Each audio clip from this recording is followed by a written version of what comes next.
I'm a famous author. I've never written a word of my books. You've probably read my books. Or at least heard of them. I won't say which ones or who I am, so don't ask. I didn't write them anyway. Not really. I used to be a plumber. Not glamorous, but steady. My dad trained me, and within a few years I had my own place, eventually bought a house. I told myself I'd get roommates, but never did. I wasn't lonely, just private. I read. That's what you do when you're 26 and friendless. You read to fill the quiet. One day, during renovations, I found a trapdoor under the guest room carpet. It led to a crawl space, low ceiling, damp smell, rotted wood. 10 feet in, I saw them, a stack of pristine white papers, no folder, no dust, just sitting there. I took them upstairs. That night, I read them. And read. The story pulled me under. It felt real in a way nothing else ever had.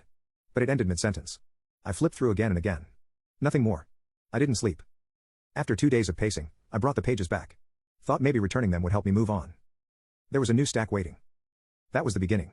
New pages only appeared after I finished the last ones. I called in sick. Told my dad not to visit.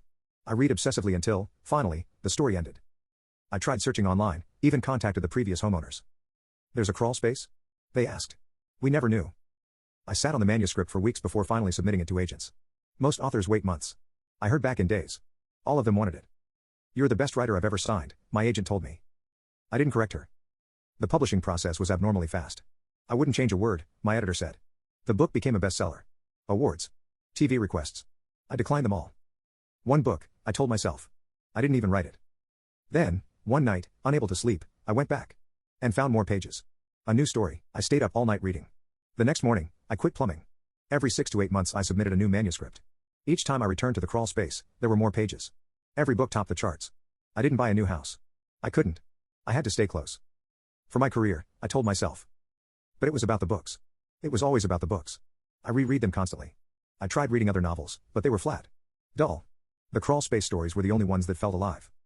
At least, I thought, it was just me. I wasn't hurting anyone. Then I did my first book signing. Hundreds showed up. Most were excited, at first. But their eyes were twitchy, desperate. They clung to my books like lifelines. These are the only books I read now, said one. I can't stop, said another, crying. Why can't I stop? Nobody reacted when she ran out sobbing. The last woman in line never looked up. Pale skin. Bloodshot eyes. Rotting teeth. She clutched the first edition of my first book like it was oxygen. That's when I knew. The books weren't just consuming me. They were consuming everyone. I tried to stop. God knows I tried. But the stories keep appearing. And I keep needing them. My body is wasting away. My hair's gone. My teeth are falling out.